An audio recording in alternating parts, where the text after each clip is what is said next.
O programa a seguir tem classificação indicativa livre.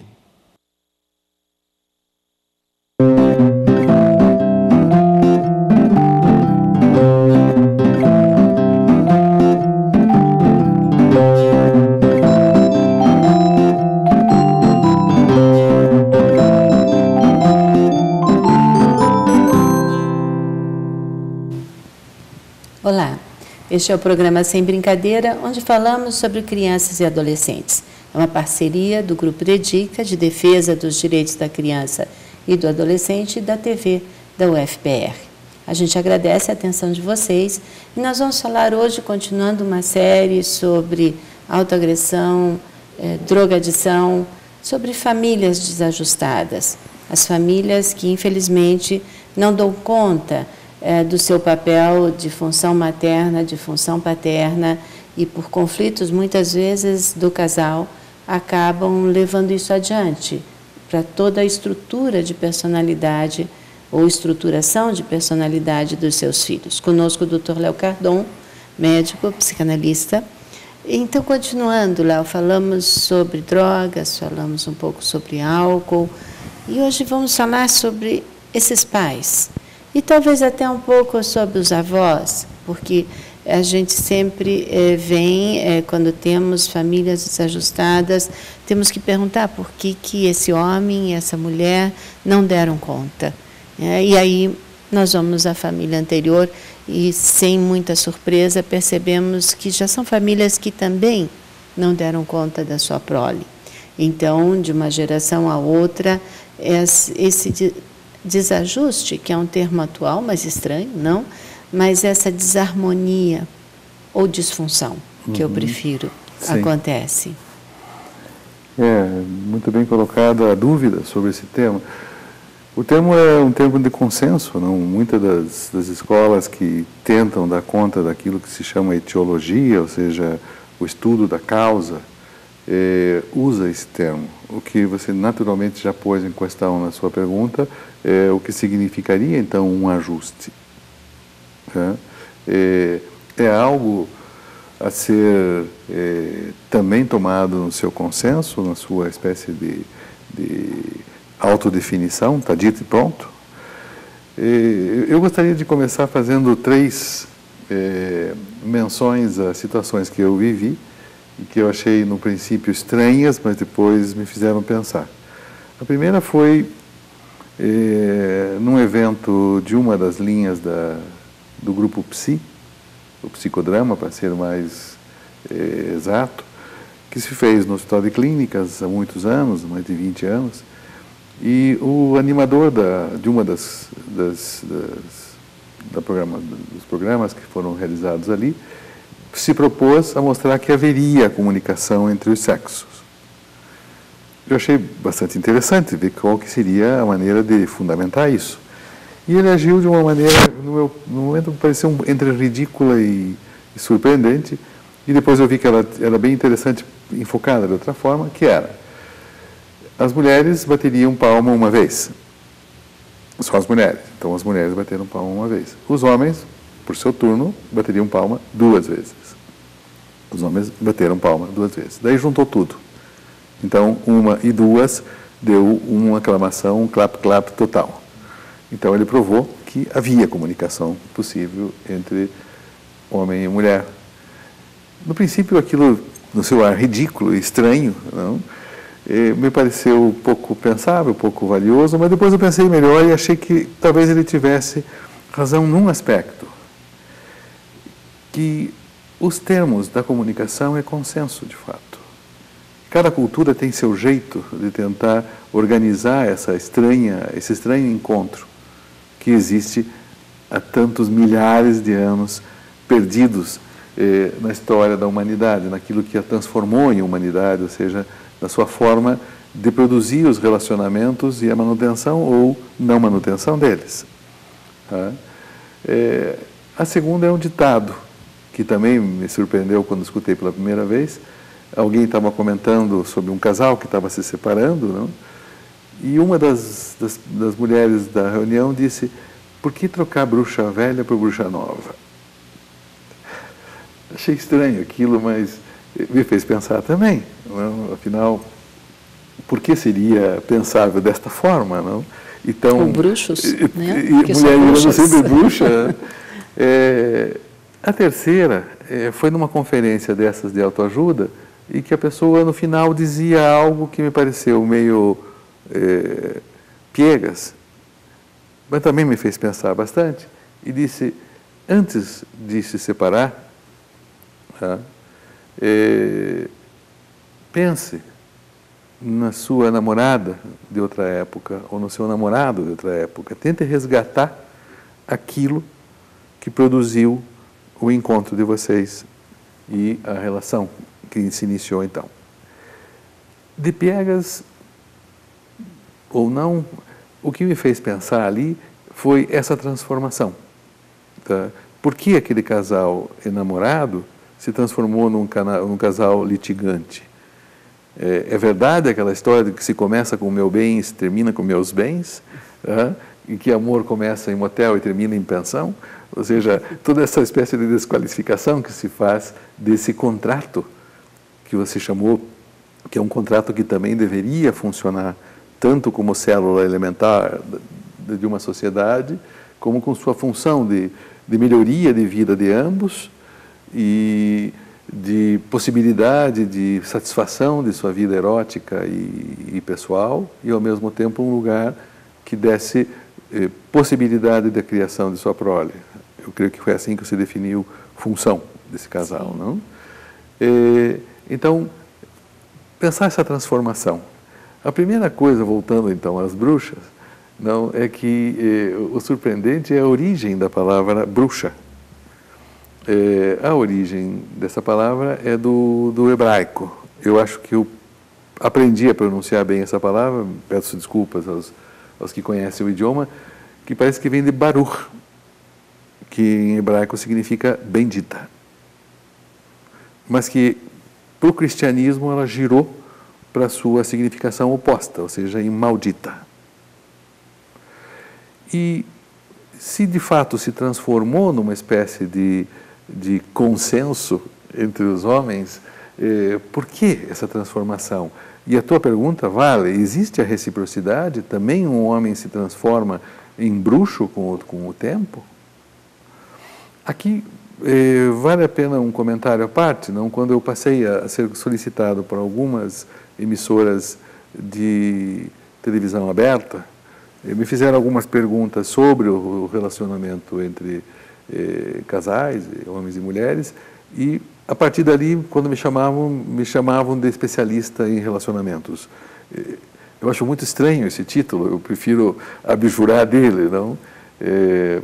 Não gostaria que se pensasse assim. Mas se o saber da língua se precipita desta forma, ou seja, se torna um consenso, então, numa cultura dada, é bom perguntar por quê. O que foi essa transformação tão evidente, tão clara, que se transforma numa expressão cultural, então, de que haja essa passagem? O que é o enamoramento e o que é essa decepção? De que forma se passou no enamoramento da posição de desejo por um outro corpo, por uma outra pessoa, tá? Para uma posição na qual se desfruta, bem entre aspas isso, se goza, bem entre aspas, daquilo que tem de pior a alguém. Tá? Aqui é onde se dividem as várias escolas. Há aquelas que têm suas ideologias colocadas, por exemplo, na indissolubilidade do laço.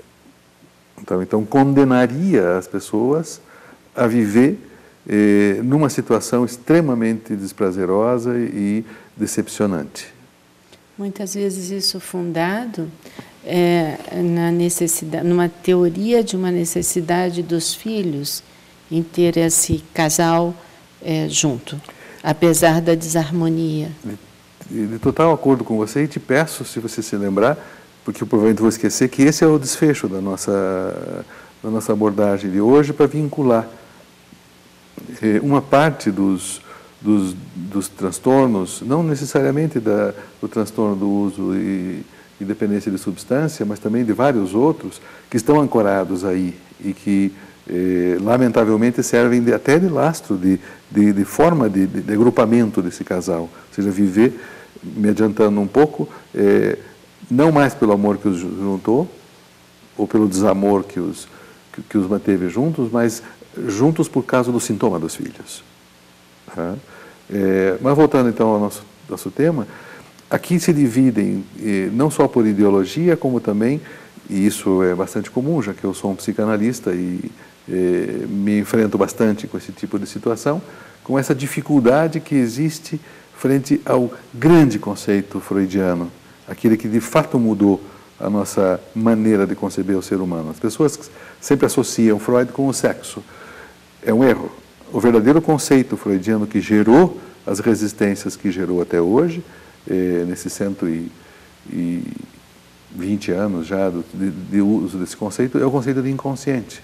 Ou seja, que existe uma memória, que essa memória está instalada desde o momento que a criança adentra a percepção e ao universo da linguagem, e que segue operante, independentemente de ser lembrada.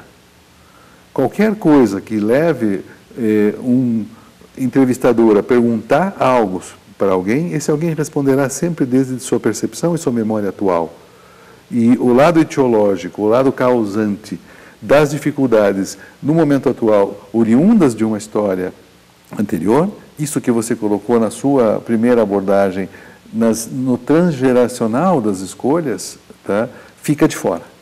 Então, eu não me lembro mais o que uniu os meus avós, não me lembro mais o que foi, o que fez com que meus pais tivessem o lugar que tiveram na família. Hoje eu atuo em detrimento desta memória perdida, mas que está lá funcionando, e pensando somente com o que eu tenho de elementos hoje.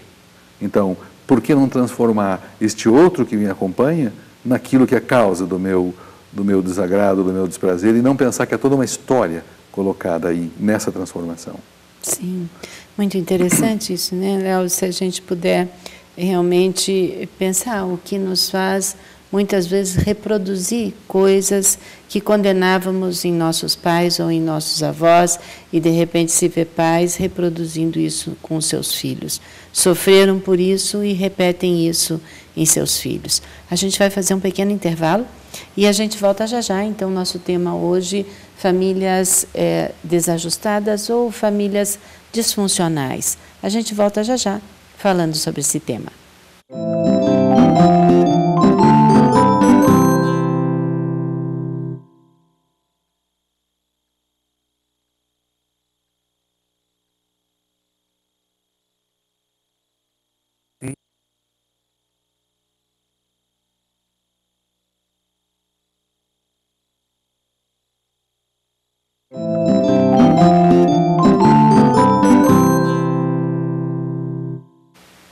Olá, estamos de volta com o programa Sem Brincadeira e falamos hoje sobre famílias, a sua integração, as suas razões e o que, quando existe uma disfunção, como que isso vai chegar para os filhos, que depois chegam a várias formas de autoagressão. Os nossos programas estão no site da TV da UFPR e falamos em programas anteriores de muitas formas de autoagressão, de desenvolvimento. E hoje, então, estamos falando de um conjunto com o Dr. Léo Cardon, médico e psicanalista. Então, Léo, você falou um pouco dessa família, do que une, do que desune, o laço com os filhos, que muitas vezes é usado para manter uma relação de muito conflito, e isso é destruidor para as crianças, porque eles muitas vezes se sentem os culpados por aquilo, especialmente porque muitos casais começam suas discussões com o nome de um dos filhos ou numa discordância sobre uma atitude com o filho, mas que, na verdade, estão tratando de questões pessoais, né? Uhum. E disso que se reproduz das gerações anteriores. Sim. Em geral, quando nós pensamos o trabalho clínico, especialmente com crianças e adolescentes, nós esbarramos numa série de questões que tornam difícil o prosseguimento desse trabalho. Um dos casos a ser bem colocado em evidência, você já o colocou de novo, eu prefiro repeti-lo para aprofundar um pouco mais, que é o uso, às vezes, do sintoma do filho para a agregação do casal, ou até para a queixa do casal. Tá? Então, lógico que é muito mais fácil dizer nós sofremos ou temos como problema isso. E geralmente se aponta para o filho ou para o sintoma do filho. E volta a uma questão que nós insistimos bastante aqui, do nasceu assim, então agora nós pagamos e temos aí a nossa cruz, e temos o nosso calvário já estabelecido, e o que surpreende é que quando se tenta tratar esse sintoma ou esses problemas dos filhos, imediatamente se tenta dar um jeito, porque está difícil, porque não tem como levar, porque não se tem tempo, ou está muito caro, ou coisas assim, tá? E isso a gente escuta até mesmo em tratamentos gratuitos, não em hospital ou por convênio, se escuta uma série de dificuldades colocadas ao redor do prosseguimento desse processo, porque se de fato existe essa dinâmica entre todos os componentes da família, tá? Imediatamente a família toda vai ser mexida a partir disso. Sim, e o que você diz então é que se o sintoma do filho responde pela minha queixa, eu não preciso enxergar de onde vem a minha queixa. E quando o filho deixa de ter o sintoma, isso desorganiza o resto que estava funcionando de uma forma doente, vamos chamar assim. Exatamente, exatamente. Há pouco eu escutava alguém que se queixava da imperiosidade atual, de uma espécie de ditadura dos filhos sobre os pais. Surpreende. Surpreende porque se sabe que o não é necessário. Mas se vamos a uma das mais comuns situações da passagem da feiticeira para a bruxa, aquela mulher que me enfeitiça com o seu jeito de ser, esse não sei que me causa desejo, para essa bruxa que me causa um tormento, tá? Nós veríamos ali um tipo de homem que, surpreendentemente, acha que tem que responder a todas as demandas de sua mulher e vai para um lugar de impossível e acaba julgando a sua mulher com uma insatisfeita crônica. Mas não é bem quem pariu Mateus que embale, mas quem foi que criou aquela situação? Não será pensável também que esta espécie de boca pedinte seja também um belo exemplo para seu filho ou filha? Tá? Então, eu virarei um pobre coitado sacrificado que todos vampirizam?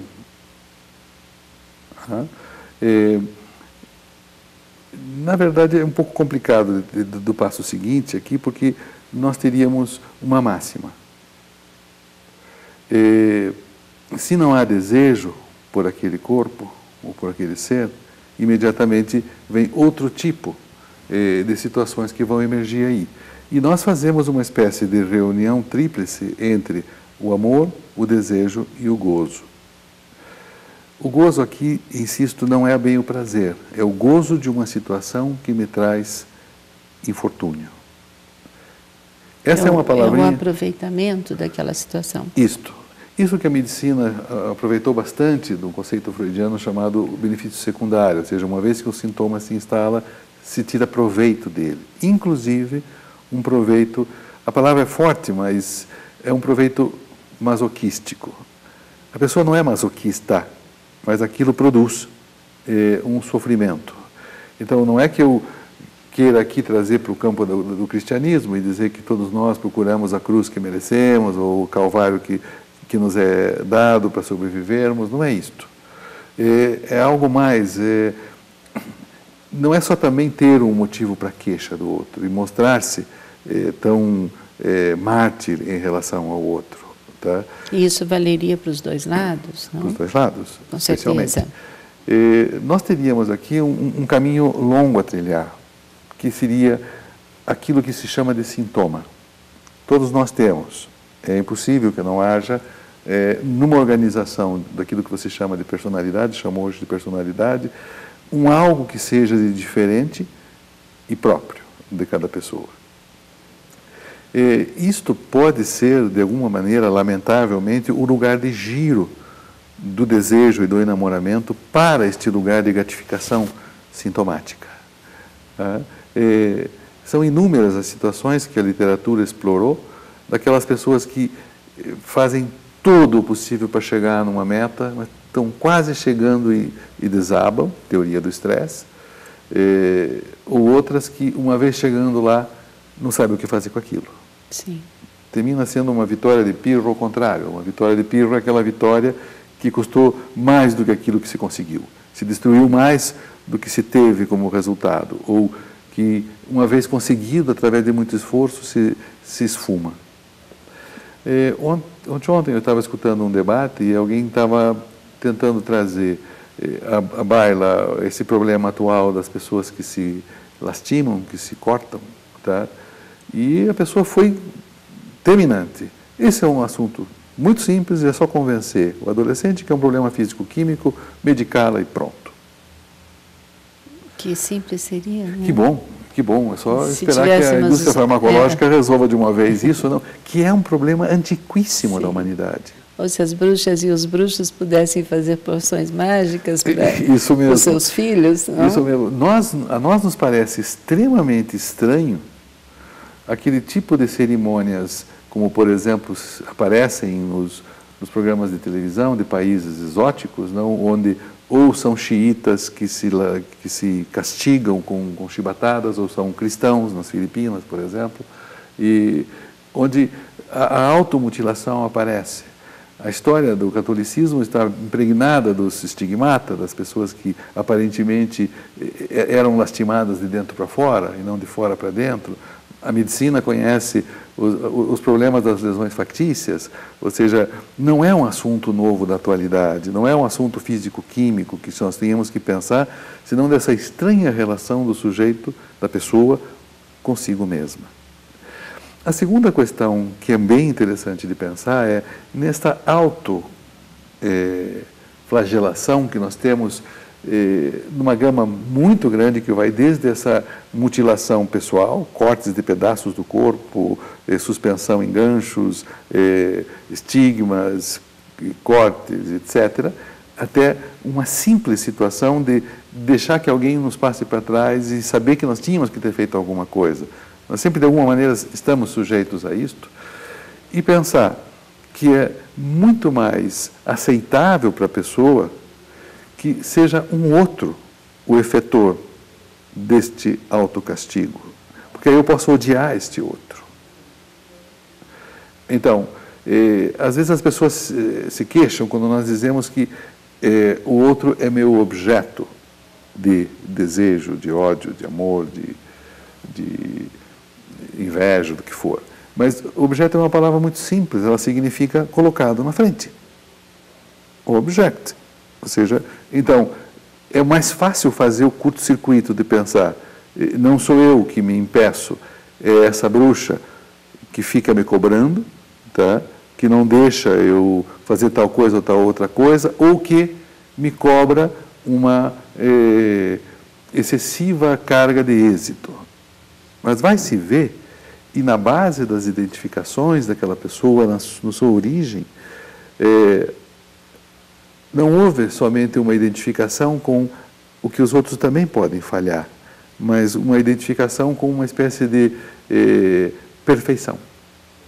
E como ninguém vai ser nunca perfeito, o outro acaba me cobrando isso, ou eu sinto cobrado nisto.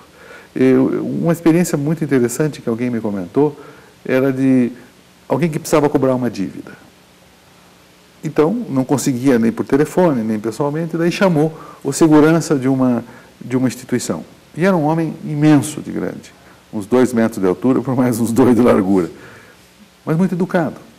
E foi lá e pediu, dá para você ir comigo para cobrar uma dívida? E aí este homem, no alto de sua força física, do seu porte impressionante, disse, olha, o meu pai me ensinou que quem não paga por bem, não paga por mal. O interessante desta frase é, primeiro, que tem uma citação aí, meu pai. Ou seja, vem algo daquilo que se aprende como lei. Independentemente das leis que se escrevem nos códigos, aquilo que se aprendeu. Tá? E que a força do argumento é melhor que o argumento da força. Então, eu me identifiquei ali, me surpreendeu essa identificação deste homem com o aspecto de humildade possível, independentemente do seu porte físico e da sua capacidade. Ou seja, você veja, aqui nós começamos simplesmente a pensar em desajustes e pensamos de que maneira aquele desejo que se perdeu vai ser ocupado por um lugar de exigência e cobrança e de brigas. Nós não chegamos nem a começar o tema da violência, que provavelmente nos ocupará num próximo programa, e marca um desajuste onde a mulher não é desejada, o homem não é desejado, tá? E essa relação vai girar para um outro lado. Eu sei que a grande parte das críticas que se colocará a essa questão é sim, mas o desemprego e os problemas da violência urbana e tudo mais não entram nisso tudo? Bom, estão para todos nós, a maneira com que nos adequamos a isso é que varia. Sim. Nós estamos chegando no final do programa. Eu vou agradecer em nosso nome a todos que nos acompanharam. Lembrando que os nossos programas estão no site da TV da UFPR. A gente termina, então, aqui para pensar, né? O que deixamos, o que mostramos para os nossos filhos e o quanto eles se sentem culpados por essas famílias que não conseguem funcionar bem e o quanto trazemos das gerações anteriores do nosso comportamento. Eu agradeço e espero vocês na próxima semana com um novo tema do Sem Brincadeira. Até lá!